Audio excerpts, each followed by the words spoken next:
बोलिए देवादिदेव 1008 कुंडलपुर के बड़े बाबा आदिनाथ भगवान की जय जय जय। बोलिए पटेरा नगर के समस्त जिनालय में विराजमान 24 तीर्थंकर भगवान की जय जय जय। ये बोलिए श्रवण संस्कृति के उन्नायक प्रातः स्मरणीय आचार्य भगवंत विद्यासागर जी महामुनिराज की जय जय जय। जय बोलिए वर्तमान आचार्य श्री समय सागर जी महाराज की जय। बोलिए गुणायतन प्रणेता शंका समाधान करता भावना योग प्रवर्तक तरुणाई के प्रखर वक्ता पूज्य मुनिवर श्री प्रमाण सागर जी महाराज की जय।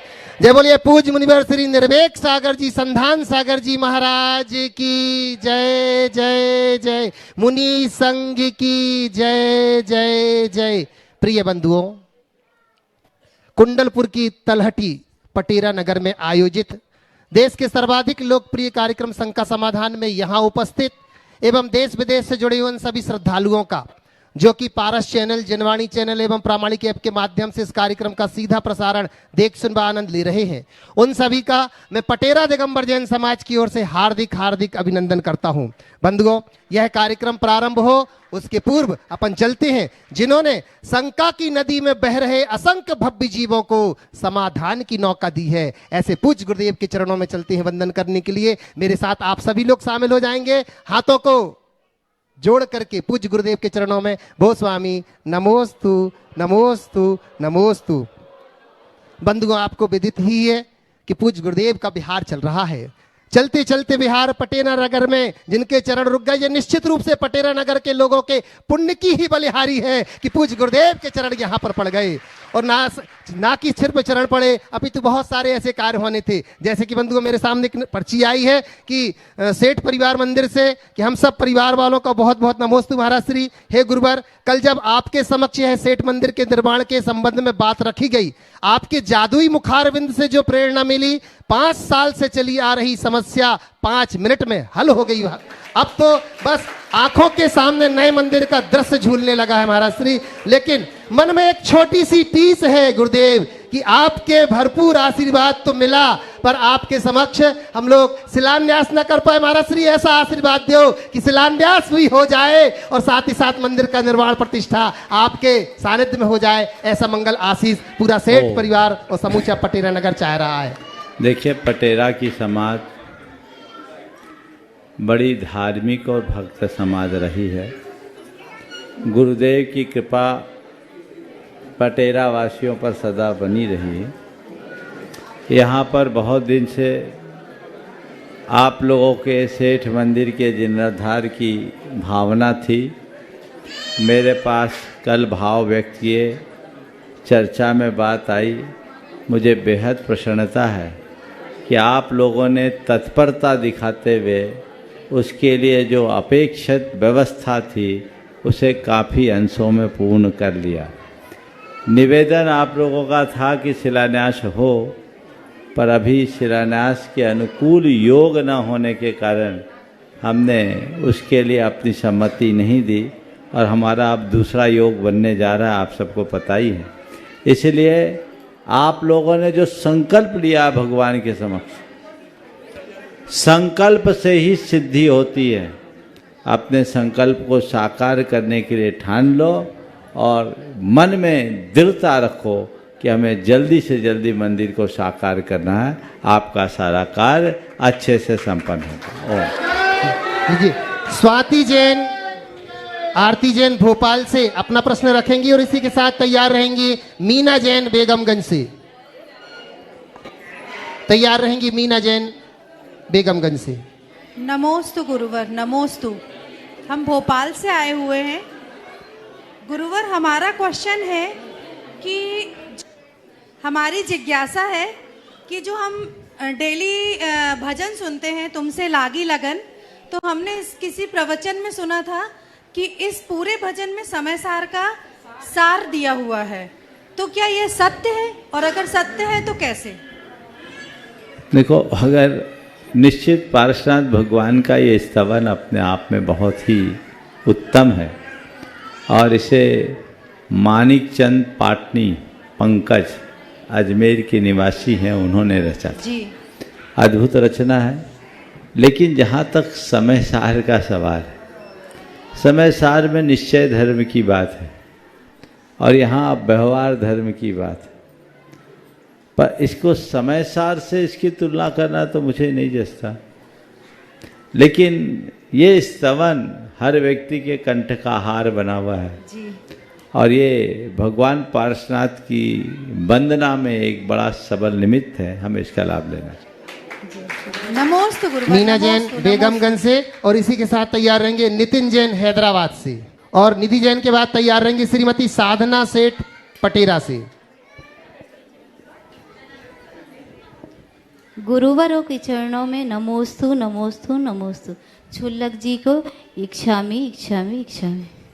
महाराज श्री गृहस्थी जी में रहते हुए नारी जीवन को सफल कैसे बनाए, शंका का समाधान कीजिए। गृहस्थी में रहते हुए नारी जीवन को सफल कैसे बनाए? गृहस्थोचित कर्तव्य का पालन करो और एक आदर्श गृहिणी को अपने भीतर प्रकट करो। एक आदर्श गृहिणी कौन? जो धर्मशीला हो, कार्य कुशल हो, मितव्ययी हो, कुलीनता से युक्त हो और हमेशा कुलाचार का दृढ़ता से पालन करती हो, निश्चित वह अपने इस धर्म और शील के बल पर अपना उद्धार करे। नमोस्तु मेरा जी। श्रीमती साधना सेठ पटेरा से, और फिर तैयार रहेंगे मनीष जी जैन इंदौर से। गुरुवर के चरणों में नमोस्तु नमोस्तु नमोस्तु। छुल्लक जी के चरणों में इच्छामि इच्छामि। हे गुरुवर, यदि पुरुषार्थ करने पर फल नहीं मिलता है तो उसे दोषी किसे मानना चाहिए, खुद को या भाग्य को? पुरुषार्थ करने पर फल नहीं मिलता तो हमें यह सोचना चाहिए कि हमारे पुरुषार्थ में कुछ कमी रह गई, और पर्याप्त पुरुषार्थ करने के बाद भी जब सारे अवसर खत्म हो जाए और फल न मिले तो सोचना चाहिए कि शायद मेरे भाग्य में कुछ और। हाँ, अगला मनीषा जी जैन खंतीवाला इंदौर, खंतीवाला टैंक इंदौर से, और इसके बाद तैयार रहेंगे मुस्कान जैन। मनीष है कि मनीषा? मनीषा जी।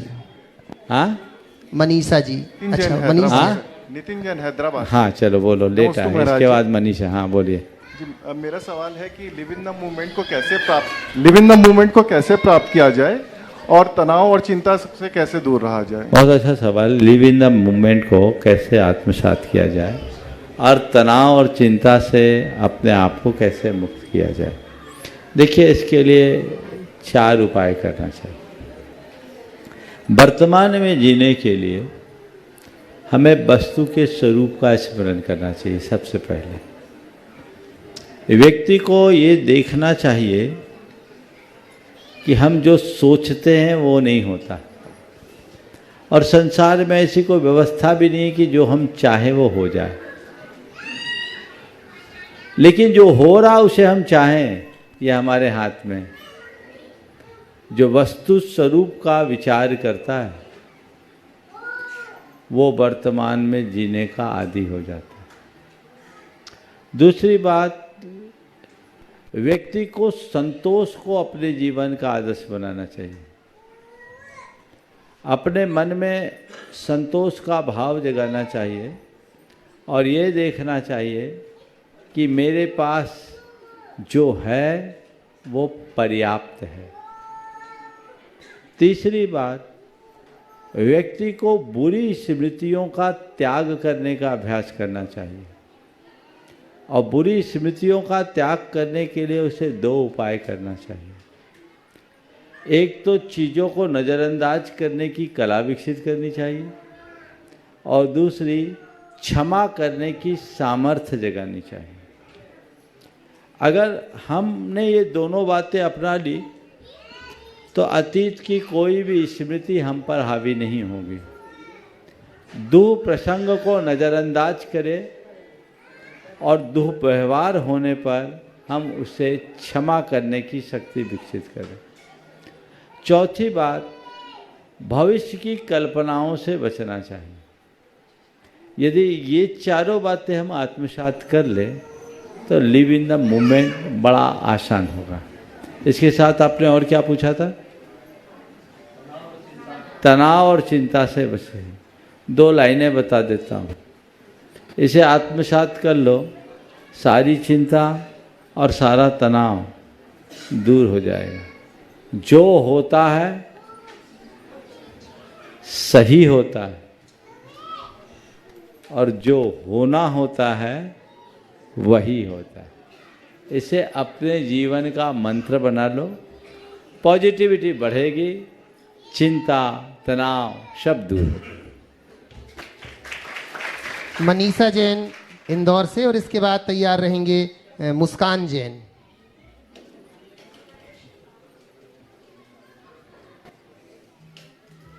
महर्षि के चरणों में मेरा त्रैवा नमोस्तु नमोस्तु नमोस्तु।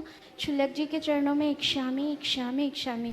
महाराज जी, अक्सर लोगों से सुना है कि हमारी जैसी परिस्थिति और अनुकूलता होती है, हम उसी के अनुसार धर्म करते हैं। ऐसे में व्यक्ति की एक मानसिकता भी सेट हो जाती है और व्यक्ति उसी के अनुसार धर्म करता है। तो क्या इस सोच का फल प्रतिकूल मिलता है या अनुकूल मिलता है?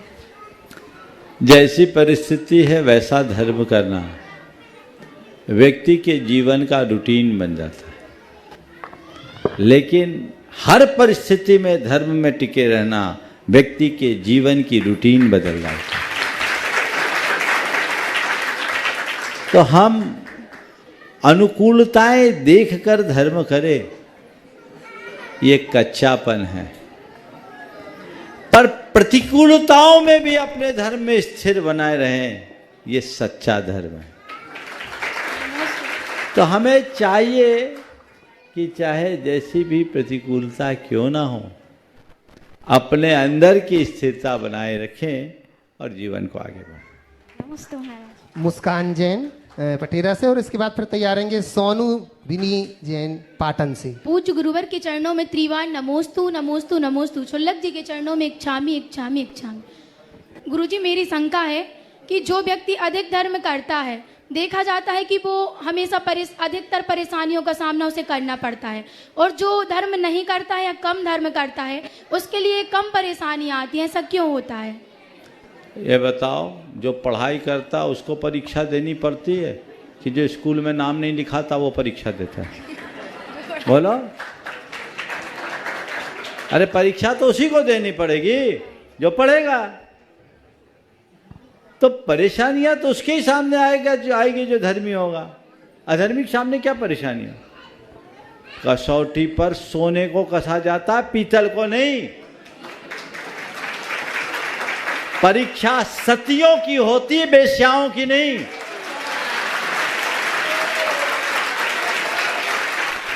उपसर्ग साधुओं पर आते हैं, डाकुओं पर नहीं। इसे घबराने की क्या बात? इसलिए कष्ट धर्मी को मिलते हैं, अधर्मी को नहीं। नमोस्तु गुरुदेव नमोस्तु। पर धर्मी कष्ट में भी मस्त रहता है और पापी अनुकूलता में भी पस्त रहता है। इसलिए धर्मी बनकर जिए और जीवन को आगे बढ़ाए। नमोस्तु गुरुदेव। सोनू बिनी जैन पाटन से, और इसके बाद फिर तैयार रहेंगी पूजा जैन पथरिया से। देखिए, जिनका हरिता नाम लिया गौतम जाए मती माता जी पहले के से परिवार। खड़े हो जाएं तो टाइम बचे। सोनू बिनी जैन हो गया, अगला नाम। नमोस्तु महाराज जी, नमोस्तु नमोस्तु। इच्छामि महाराज जी, इच्छामि इच्छामि। महाराज जी, मेरी शादी को 16 वर्ष हो गए हैं, लेकिन मुझे अभी तक भी इंद्र इंद्राणी बनने का सौभाग्य प्राप्त नहीं हुआ। मेरे पुण्य में कौन सी कमी है महाराज जी? मुझे ये कब मिलेगा? अब देखो, 16 बरस हो गए, इंद्र इंद्राणी बनने का मौका नहीं मिला। या तो तुम्हारे इंद्र की कमी होगी। तो भैया इस व्यथा को समझ लो और आज ही संकल्प ले लो कि अब की बार मौका हो मिले तो मैं पीछे नहीं रहूंगा। समझ गया ना? महाराज श्री शिखा जी का पंच कल्याणक कब होगा? उसमें इंद्राणी बनेगा? बिल्कुल, भावना भाव बहुत जल्दी होगा। चलिए, पूजा जैन पथरिया से, आरिका श्री गौतमवती माता जी के परिवार से, और इसके बाद फिर तैयार रहेंगे नरेंद्र जी बजाज महाराज श्री पत्रकार। के चरणों में कोटि कोटि नमोस्तु। महाराज श्री, मेरा प्रश्न है कि शास्त्रों में पढ़ते हैं कि 12 भावना पढ़ते भाने से तीर्थंकर पदवी का बंध बनता है, तो हम लोग तो अज्ञानी हैं, 12 भावना पढ़ते वो होते हैं, पर किस भाव से, किस मतलब हृदय से पढ़े? थोड़ा संशोधन अपेक्षित है। 12 भावनाओं से वैराग्य बढ़ता है। तीर्थंकर प्रकृति का बंध 16 कारण भावनाओं से, क्या 16 कारण भावना, दरस विशुद्धि भावना भाव 16 तीर्थंकर पद पाए। तो वो भावना अंतरंग में भाकर अपने जीवन को वैसा बनाने से होता है। इसलिए भाते रहे, आज नहीं कल हम निश्चित होंगे सफल। महाराज जी, आपका आशीर्वाद मिलेगा तो जरूर। हाँ लीजिए। बोलिए नरेंद्र पत्रकार। नरेंद्र जी जिला ब्यूरो चीफ हरिभूमि पटेरा से, और फिर इसके बाद तैयार रहेंगे शिखा सेठ पटेरा से। महाराज श्री के चरणों में मेरी और मेरे परिवार की ओर से त्रैवार नमोस्तु नमोस्तु नमोस्तु। उपस्थित छुल्लक जी के चरणों में क्षामी, माता जी के चरणों में बंदामी। महाराज श्री, मैं 1986 से पत्रकारिता के लाइन में हूँ, और 1986 के में जो पत्रकारिता का स्तर था, विगत 5 वर्षों से पत्रकारिता का स्तर इतना अधिक गिर गया है। ऐसी हालत में हम कैसे पत्रकारिता करें, या जिस आधार पर हमने इसको शुरू किया था, परम पूज्य आचार्य श्री ने उस समय आशीर्वाद भी दिया था आपको, लेकिन आज की परिस्थिति जो बन गई है, कहीं कहीं तो ऐसा लगने लगता है कि अपना परिचय पत्रकार के रूप में ना दिया जाए तो ज़्यादा अच्छा है। दूसरी मेरी शंका ये है महाराज जी कि यदि कोई समाचार प्रकाशन को लेकर आलोचना या दोष लगता है तो क्या उसमें हमें भी दोष लगेगा? तीसरी हमारी शंका ये महाराज जी कि एक अच्छा समाज निर्माण में या देश के निर्माण में हम कैसे अपनी भूमिका निभा सकते हैं, इस पर हमारा कृपया महाराज जी मार्गदर्शन। 3 है, चौथा भी कर लो। अभी महाराज जी 3 का निराकरण हो जाए तो चौथा तो व्यक्तिगत अलग से। देखिए, सबसे जो पहला सवाल है कि आज के इस बदलते दौर में जब पत्रकारिता का भी अवमूल्यन होने लगा है, हम क्या करें? मैं आपको यही सलाह दूंगा, 1986 से 24 तक यानी 38 बरस जिस निष्ठा को आपने जीवित बना के रखा है, थोड़े दिन और बचा लो, सारा काम हो जाए। कॉम्प्रोमाइज मत करो। आपका जो दूसरा सवाल कि हम लोग पत्रकारिता करते समय अगर किसी की आलोचना आदि करते हैं तो उसका हमें दोष लगता है या नहीं? पत्रकार यदि तटस्थ भाव से आलोचना करता है तो वो समाज में जागरूकता फैलाने का पुनीत कार्य करता है। इसे हम पाप नहीं कहेंगे, ये समालोचना। लेकिन किसी व्यक्ति विशेष या किसी संस्थान विशेष को टारगेट बनाकर जानबूझकर अनपेक्षित या अवांछित बातों और तथ्यों को रखेगा तो महापाप का भागी होगा। तो हम सत्य का प्रसार करें, चेतना को जगाने का कार्य करें, तो इसमें हमें कोई दोष नहीं। आपने तीसरी बात क्या पूछी? समाज और उसके नव निर्माण में अपन क्या कर सकते हैं? किस तरह से रचनात्मक पहल करें और नकारात्मक बातों को रोककर सकारात्मक बातों का प्रचार करें। गुरुदेव हमेशा कहा करते थे, शराब की निंदा की जगह दूध का प्रचार करने का अभ्यास हमें बढ़ाना चाहिए। यदि ये नीति हम अपना लेते हैं तो हम बहुत कुछ अच्छा करने में समर्थ हो सकते हैं। शिखा सेठ पटेरा से, और इसके बाद तैयार रहेंगे प्रेम जी जैन लखनादौन से। पूज्य मुनिवर एवं समस्त मुनि संघ के चरणों में बारंबार नमोस्तु नमोस्तु नमोस्तु। समस्त छुल्लक जी के चरणों में बारंबार इक्षामी इक्षामी इक्षामी। पूज्य मुनिवर, मेरी शंका यह है, लोग कहते हैं लड़कियां पराई होती हैं, तो लड़कियां पराई क्यों होती हैं, और क्या उन्हें शादी के पहले छूतक पातक लगता है या नहीं? लड़कियां पराई होती है, ये शब्द थोड़ा आप लोगों को चुभता हो, लेकिन मैं इसमें लड़कियों का विशेष सम्मान देखता हूँ। शायद इस दृष्टि से आप लोगों ने कभी ना सोचा हो। हमारी संस्कृति में कन्या को मंगल कहा है कि नहीं कहा? एक परंपरा में कन्या भोज कराने की भी परंपरा है। लड़कों का कोई ऐसा नहीं रोल है, समझिए। कन्या को मंगल कहा क्यों? इसलिए क्योंकि वो उभय कुल विवर्धनी है। और उस कन्या को जिसे माँ बाप ने जन्म दिया, उसे अपने जीवन का बहुभाग उस कुल के विवर्धन में बिताना है जहां उनका विवाह होना है। कुल को बढ़ाएगी, वो वंश की बेल बनेगी।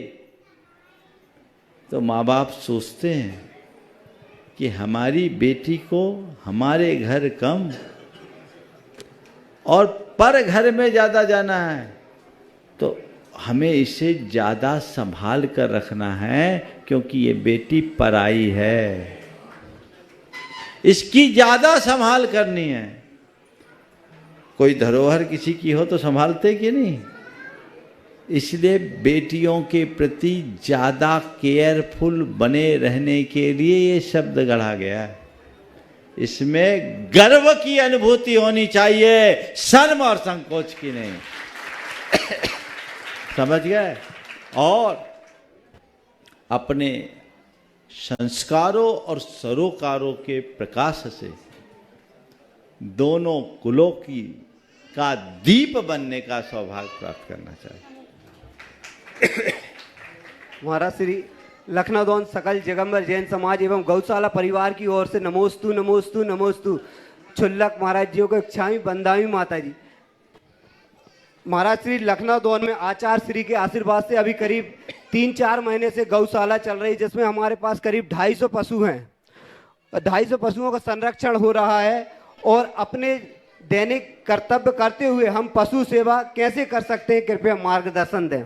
बहुत उत्तम बात है। 6 महीने में 250 पशुओं को आप संरक्षण दे रहे हैं, बहुत सराहनीय कार्य। एक बार जोरदार कर्तव्य है। निष्ठापूर्वक आप काम करें, समाज को संगठित करें। देवोदय महासंघ से शायद संबद्ध हो गए होंगे, नहीं है तो उनसे संबद्ध हो, उनके मार्गदर्शन में कार्य करें। नमोस्तु महाराज नमोस्तु। पूनम जैन ललितपुर से, पूनम अमन जैन ललितपुर से, और इसके बाद फिर निवेदन करूंगा राष्ट्रीय दिगंबर जैन युवा महासंघ से जबलपुर से। हमारे बीच में 2 अध्यक्ष हैं, पूर्व अध्यक्ष माननीय पंकज जी, डीसी पवन जी, अतुल जी और संजय जी। नमोस्तु महाराष्ट्री, नमोस्तु महाराष्ट्री, नमोस्तु महाराष्ट्री। महाराष्ट्री, मेरी शंका यह है कि मनुष्य अपना मकान बदलता है, वस्त्र बदलता है, लेकिन स्वभाव नहीं बदलता, ऐसा क्यों महाराष्ट्री? बहुत सुंदर। मनुष्य अपना मकान वस्त्र सब बदल देता है, पर स्वभाव नहीं बदलता, ऐसा क्यों? कि देखिए, मकान को कोई दूसरा बनाता है और वस्त्र भी कोई दूसरा बनाता है। दूसरे के द्वारा बनी हुई चीज़ को बदलना बड़ा आसान है, पर मनुष्य ने स्वभाव अपना खुद बनाया है। खुद के द्वारा बनाई चीज़ को बदलना बहुत कठिन है। जब तक वो खुद के प्रति जागरूक न हो, तब तक अपने स्वभाव में परिवर्तन नहीं ला सकते।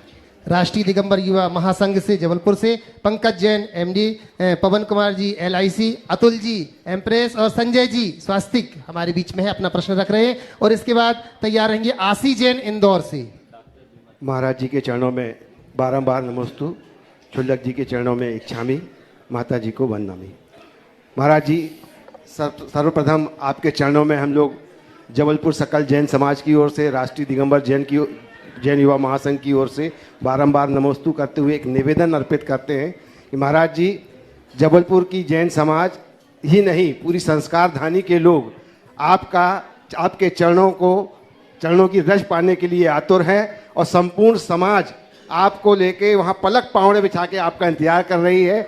मैं समस्त समाज की ओर से आपसे निवेदन करता हूँ कि आपका बिहार और आपके चरण जबलपुर की धरा को मिले, ऐसा हमें लोग को आशीर्वाद दीजिए। नमोस्तु महाराज जी, नमोस्तु। और महाराज जी, इसी से जुड़ा एक क्वेश्चन है कि समाज में अपने आगम में लिखा है किसी से राग द्वेष नहीं करना चाहिए, पर हम भक्तों को गुरुओं से राग है। और मैं ये जानना चाहता हूँ, क्या गुरुओं को भी अपने भक्तों से राग होता है? देखो, गुरुओं से राग तुम्हारी भक्ति है और भक्तों से राग साधु का मोह है। बात को पुनः दोहरा रहा हूं। तुम्हें यदि गुरु से राग होगा तो तुम्हारी भक्ति है, तुम्हारे कर्म कटेंगे। पर हमें अगर भक्तों से राग होगा तो मोह का रूप लेगा, हमारे लिए कर्म बंधेंगे। समझ गए? तो गुरु के प्रति भक्ति जगाओ, राग बढ़ाओ, उसमें कोई हानि नहीं। पर भक्तों के प्रति गुरुओं का केवल आशीर्वाद और वात्सल्य होना चाहिए, मोह नहीं। आशीष जैन इंदौर से, और फिर इसके बाद निवेदन करूंगा हमारे गुणायतन के ट्रस्टी माननीय डॉक्टर बिमल जी जैन, अल्पसंख्यक विशेषक। समस्त महाराज जी को नमोस्तु नमोस्तु नमोस्तु। महाराज जी, मेरा प्रश्न ये है कि जो भी हम कर्म करते हैं उसकी जो भी अच्छा बुरा होता है वो इस जन्म में मिलता है या पिछले जन्म का इस जन्म में, या मिक्स? बहुत अच्छा। कुछ इस जन्म में, कुछ तुरंत और कुछ पीछे का, सब मिक्स है।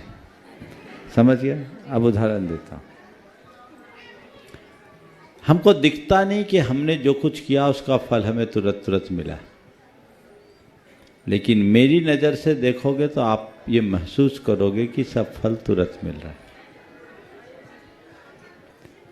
हम लोग भोजन करते हैं,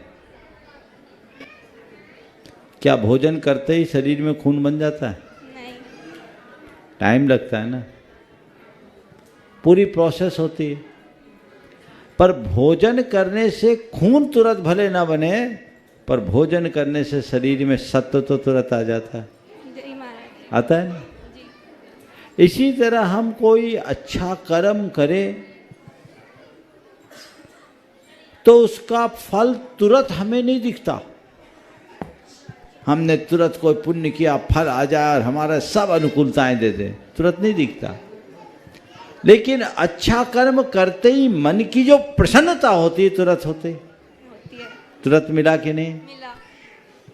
इसी तरह कोई बुरा कर्म करता है, उसका फल उसे तुरंत नहीं दिखता, लेकिन बुरा करते ही उसके मन की जो कलुषता होती है तुरंत होती कि नहीं? तो अच्छे का फल तुरंत भी मिलता है, कालांतर में भी मिलता है, बुरे का फल तुरंत भी मिलता है, कालांतर में भी। नमोस्तु महाराज। लीजिएगा डॉक्टर बिमल जी जैन, अल्पसंख्यक विशेषक, गुणायतन ट्रस्टी, और इसके बाद तैयार रहेंगी हर्षिता जैन। नमोस्तु स्वामी, नमोस्तु।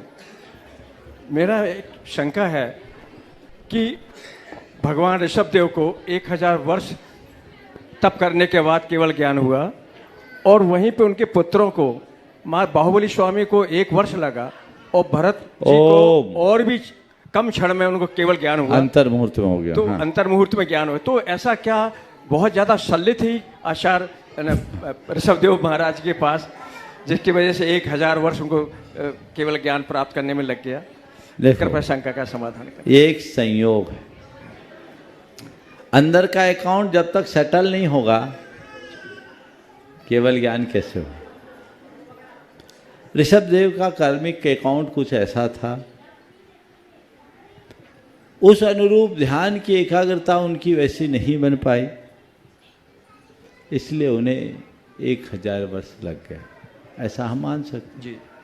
बाहुबली को 1 वर्ष लगा, और भरत चक्रवर्ती एक अंतर्मुहूर्त में सब सेट हो गया। लेकिन इसका अर्थ ये नहीं कि ऋषभ देव का तप कोई कमजोर था और भरत चक्रवर्ती का तप कोई ज्यादा था। ये केवल संयोग था, और मैं इसे इस अर्थ में भी ज़्यादा अच्छा इसलिए मानता हूँ, अच्छा हुआ भगवान ऋषभ देव को 1000 वर्ष लगे। उनको अगर इतना समय नहीं लगता, अंतर मुहूर्त में ही केवल ज्ञान हो जाता, तो हमें तपस्या के महात्म का पता ही नहीं चलता। हम तप को बहुत हल्के में लेते, तो ये जो भी हुआ हम सबके अच्छे के लिए हुआ। नमोस्तु स्वामी, नमोस्तु स्वामी। हर्षिता जैन और इसके बाद तैयार रहेंगे राजीव जी काला धूलियान से पश्चिम बंगाल। मुनि श्री के चरणों में त्रिवार नमोस्तु नमोस्तु नमोस्तु।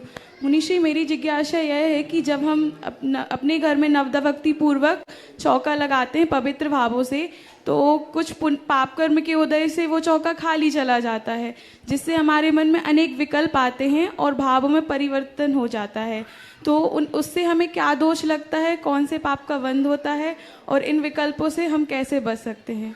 देखिए, चौका आपने स्वप्रेरणा से लगाया कि किसी के कहने से? नहीं, स्वप्रेरणा से। अब साधु आए तब एक दिन तो एक साधु तो एक ही चौके में जाएगा। हमेशा ऐसे मौके में कभी भी मन में विकल्प नहीं लाना चाहिए और ये सोचना चाहिए चौका कैसे खाली गया, खुद खाए कि नहीं खाए, और कोई के हुए या नहीं हुए, स्वयं सागर और निजमति के तो होंगे। उसमें संतोष करो, मन में क्लेश मत करो। समझ गए? इसे पाप का उदय मत मानो। मैं एक स्थान पर था, हम 2 साधु थे, 20-25 चौके लगते थे और प्राय हम दोनों के आहार होने में 20-22 दिन लग जाते थे। संयोग ऐसा बना कि एक बहन जी के चौके में 18 दिन से किसी के आहार नहीं हुआ और उसकी पड़ोसन के यहाँ 4 दिन में दोनों के हो गए। अब इतना हुआ सो हुआ, पड़ोसन ने एक तंज और कस दिया कि पापियों के आहार थोड़ी होते हैं। इस बात से वो बहुत व्यथित हुई और अपनी एक सहेली उसकी सहेली लेकर मेरे पास आई और बोली, महाराज जी, सहेली ने बोला, उससे तो बोलते नहीं, बोला महाराज क्या पापियों के घर आहार नहीं होते? और वो फूट फूट के रोने लगी। काफ़ी देर लग गई उसको संभालने में। मैंने सुना तो मैंने कहा, जिसने चौका लगाया वो पापी कैसे? वो तो महान पुण्यात्मा है, ताकि उसके अंदर पात्र दान देने का सद्भाव जागा है। पापी तो वह है जो सत्पात्र के आने के बाद भी दान देने का भाव नहीं कर रहा है या दान देने की अनुकूलता नहीं बन पा रही। तुम्हारा पाप का उदय नहीं, तुम्हारे पुण्य का उदय। घबराओ नहीं, जिसने कहा उसे ऐसा कहना नहीं चाहिए, लेकिन ये संयोग है। तुमने इतने दिन से ये जो प्रयास किया तो रोज पुण्य का ही तो बंद किया। घबराओ नहीं, हालांकि अगले दिन मैंने उसका पुण्योदय जगा दिया था।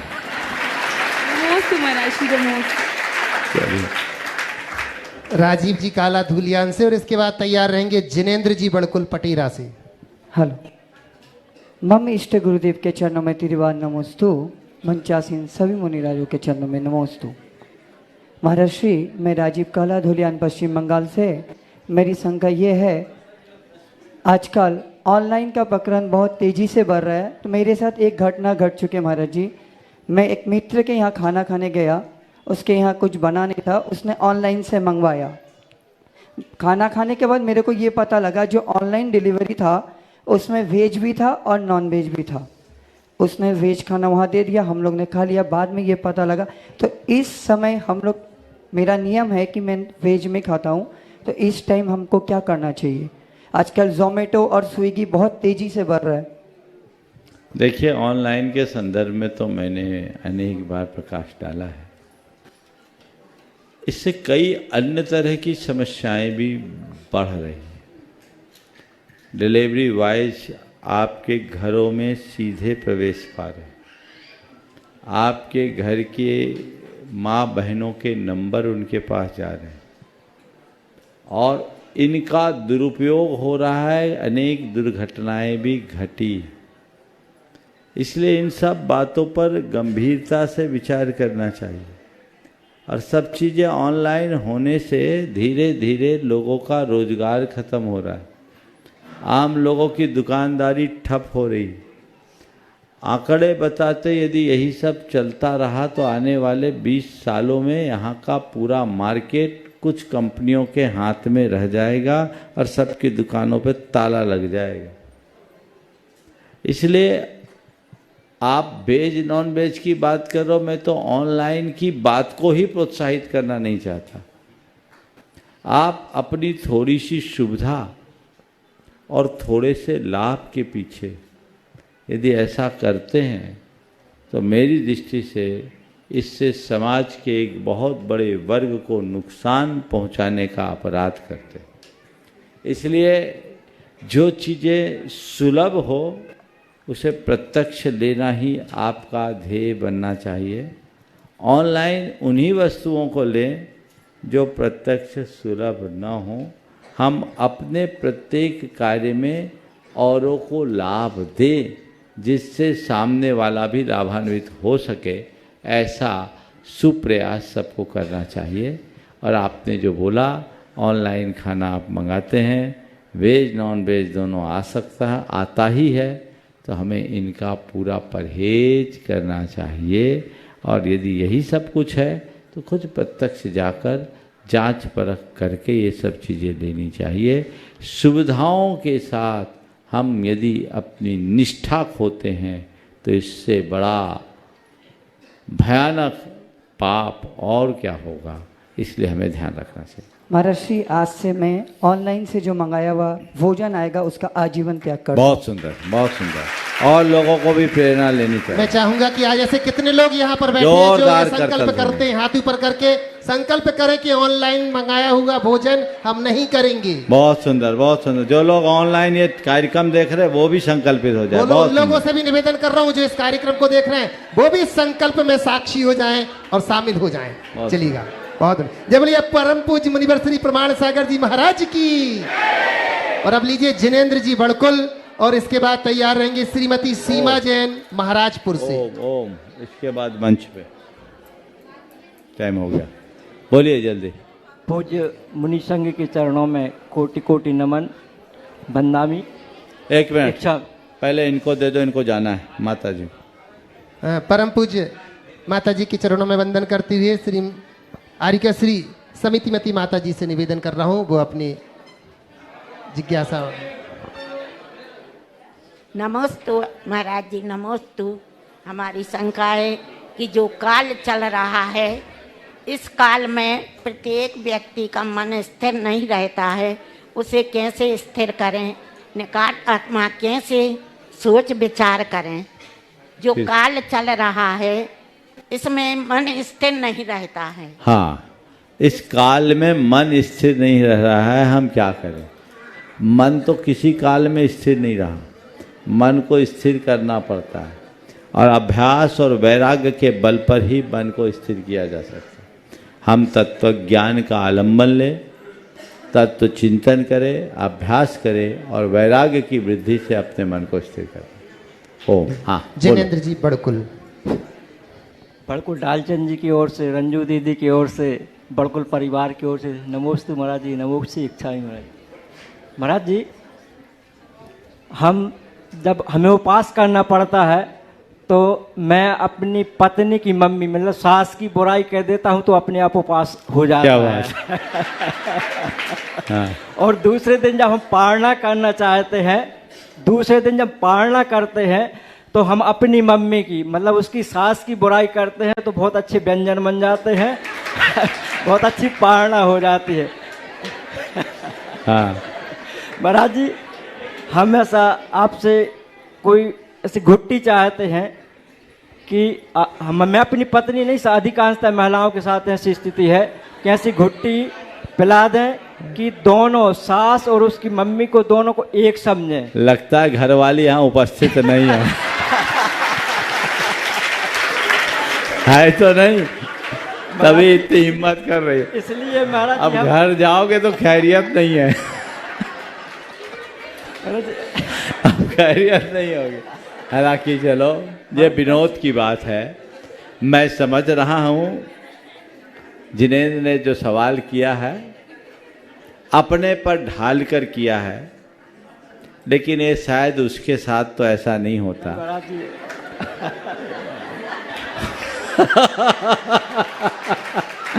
मतलब दाल में कुछ काला तो नहीं है, भगवान जाने। पर हमेशा ये एक ऐसी व्यथा है जिसे शांत करना चाहिए, और ये तब सही होगा जब आपसी समझ अच्छी होगी। हमें अपनी समझ अच्छी रखनी चाहिए और अपना और परायापन के भाव से ऊपर उठकर कर्तव्यनिष्ठ भावना जगनी चाहिए। यदि ऐसा हो जाए तो बहुत अच्छा है। और एक बात और कहूँगा, दूसरों की आलोचना करके उपवास करने से अच्छा है आलोचना मुक्त भोजन कर लो, ज़्यादा कर्म घटाओ। महाराज जी, हमारा कहने का अर्थ ये मैं है, समझ गया, मैं बात बोल रहा हूँ। तो आप यदि किसी की बुराई करके किसी को प्रोत्साहित कर रहे हो किसी कार्य में, और किसी की प्रशंसा करके किसी को प्रेरित कर रहे हो, तो ये भी आपकी एक भूल है। हम अगर किसी को अच्छे मार्ग में लगाना चाहते हैं, सत परामर्श से प्रोत्साहित करें, प्रेरणा दें, जिससे जीवन व्यवस्थित हो। नमस्ते जी। अंतिम अभी श्रीमती सीमा जैन महाराजपुर से, और फिर मंच पर अपन चलेंगे महाराज श्री के चरणों में। श्री भावना योग प्रणेता प्रभाण सागर जी महाराज के चरणों में नमोस्तु नमोस्तु नमोस्तु। मंचासीन सभी मुनिराजों के चरणों में नमोस्तु। छुल्लक जी के चरणों में इच्छामि। महाराज श्री, मेरा यह प्रश्न है कि कई बार किसी कार्य को बहुत अधिक मन से प्रयास करते हैं पर उसमें फिर भी सफलता नहीं मिलती, तो क्या कारण हो सकता है और क्या करना चाहिए? किसी कार्य को करने में बहुत अधिक प्रयास करते, वांछित सफलता नहीं मिलती, क्या करें? दो बातें सोचो। पहला तो ये सोचो कि शायद मेरे प्रयास में कोई कमी है, और दूसरा ये सोचो कि हो सकता है मेरा भवितव्य कुछ और। मन को संतुष्ट करने के यही दो आलम्बन हैं, इनका लाभ लेकर हम अपने जीवन की दिशा तय कर सकते। निवेदन कर, यदि स्वप्न में दिखे तो इसका क्या? आचार्य श्री स्वप्न में दिखे तो इससे अच्छी बात क्या है? भावना भाव हमेशा मन में बसेगा। नमस्ते। और अब हम चलते हैं परम पूज्य मुनिवर श्री संधान सागर जी महाराज के चरणों की वंदना करते हुए निवेदन कर रहे हैं महाराज श्री, आपके प्रश्न के माध्यम से संपूर्ण विश्व को लाभ मिलने का। ये ऐसे संत हैं जिनको नमते उनका चंदन खो जाता है, और इनका वंदन करते करते खुद का वंदन हो जाता है। आप लोगों ने देख ही लिया है। पूज्य गुरुवर के चरणों में प्रणाम करते हुए, नमोस्तु करते हुए, मैं आज से जो आराधना उपदेश पे आज स्वाध्याय शुरू हुआ, उसमें गुरुदेव ने एक पंक्ति लिखी कि अपने अनर्थ पर तो हम रोते नहीं और स्वार्थ में रोते हैं, इसलिए हम सब दुखी हैं। हम अपने अनर्थों को कैसे याद करें, ऐसी हमारी जिज्ञासा शंका आपके चरणों में। बहुत बहुत अच्छी बात महाराज श्री ने यहाँ उपस्थित की। आज से हम लोगों ने, गुरुदेव ने जो भगवती आराधना पर स्वाध्याय कराया, उसको संपादित किया हमारे ही संघ की आयरिका आकंपमती ने आराधना उपदेश के रूप में, उसे पढ़ना शुरू किया। एक वाक्य हम सबके मन को छू गया। गुरुदेव ने कहा कि अपने अनर्थों पर तो रोते नहीं, और मन के प्रतिकूल होने पर 64 धार बहाते हो। ये गुरुदेव का मूल शब्द था, यही था ना? हाँ, तो बात बिल्कुल सही है।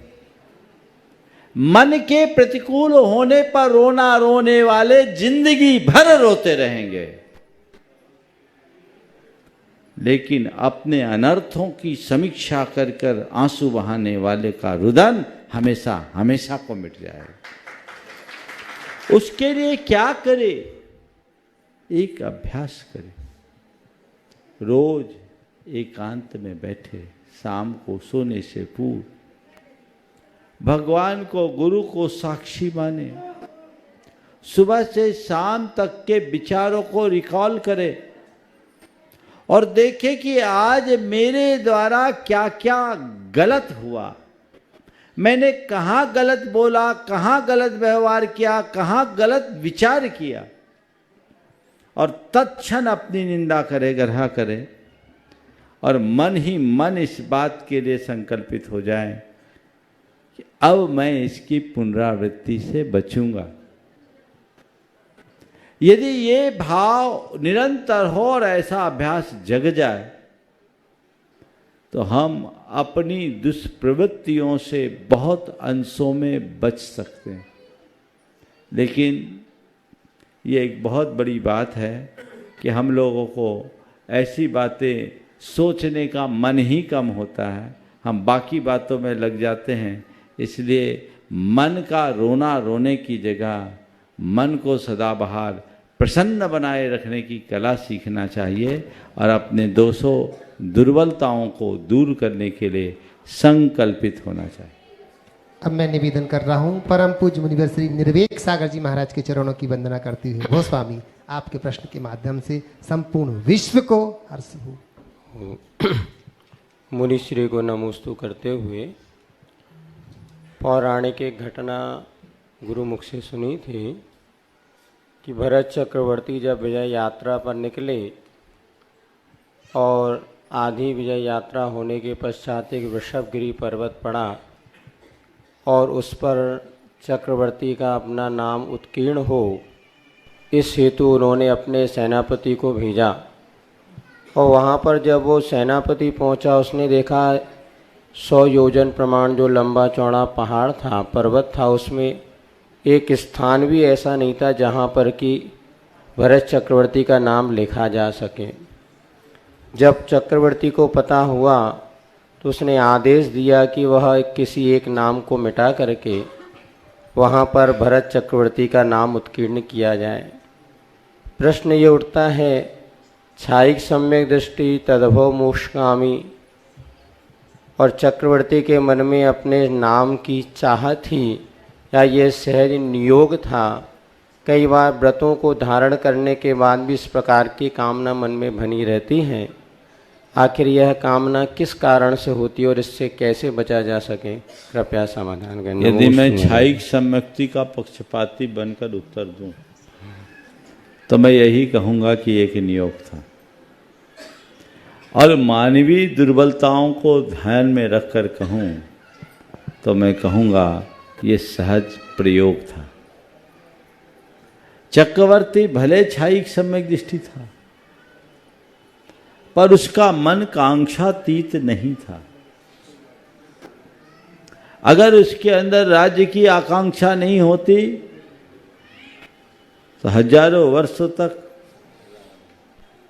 दिग्विजय यात्रा क्यों की होती?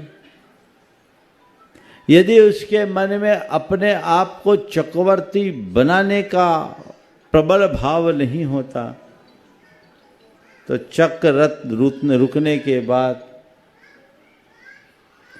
भरत चक्रवर्ती ने अपने भ्राता से युद्ध क्यों लड़ा? यह आकांक्षा थी। किंचित नाम काम की चाह सराग भूमिका में हो सकती है, होती है, संभवतः है। यह उसकी ही अभिव्यक्ति हो सकती है। सराग भूमिका ये सब काम करा लेती है, पर बीत राग भूमिका में आने के बाद इन सब पर पूर्ण विराम लग जाता। अगला नाम। अगले प्रश्न के लिए तैयार रहेंगे अदिति जैन पटेरा से। शुल्लक जी करेंगे क्या?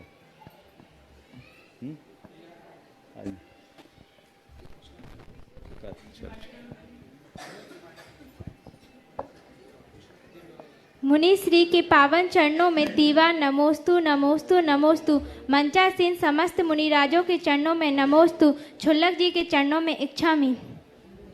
महाराज श्री, मेरा प्रश्न यह है कि सभी लोग बोलते हैं कि जो कर्म में होगा वही होगा, तो हमें क्या कर्म के ऊपर बैठ जाना चाहिए या फिर पुरुषार्थ करना चाहिए आगे?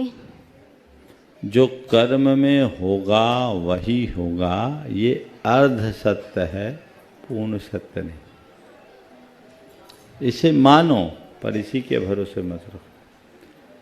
कर्म में होगा वही होगा हम कथनचित मान सकते हैं, लेकिन मेरे कर्म में क्या है मुझे थोड़ी पता है।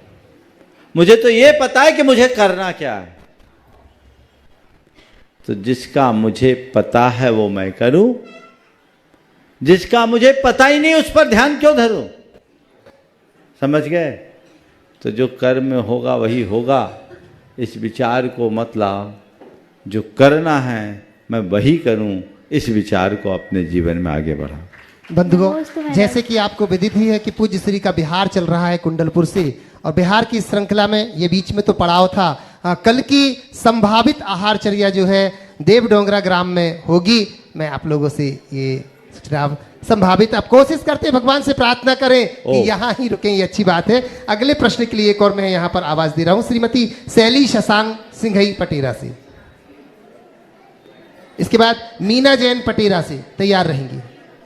मुनिश्री के चरणों में कोटि कोटि नमोस्तु, क्षुल्लक जी के चरणों में कोटि कोटि इच्छामि।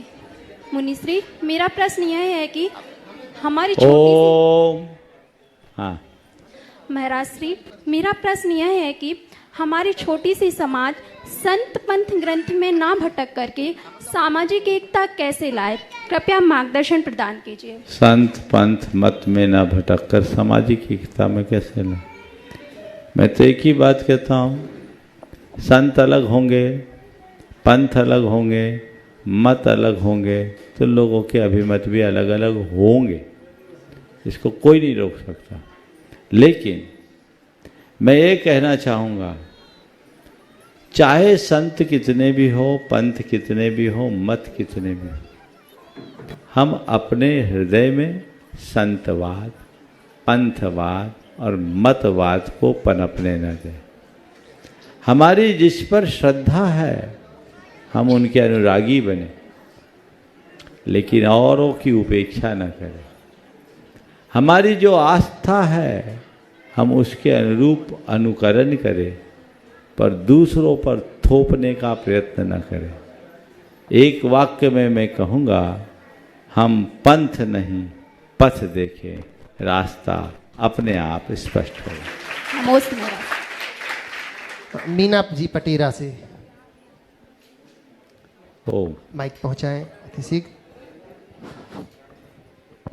और इसके बाद बोलिए अजय जी जैन मुरैना से तैयार रहेंगे। नमोस्त पंच परमेष्टि भगवान की साधु बंधु को नमोस्तु।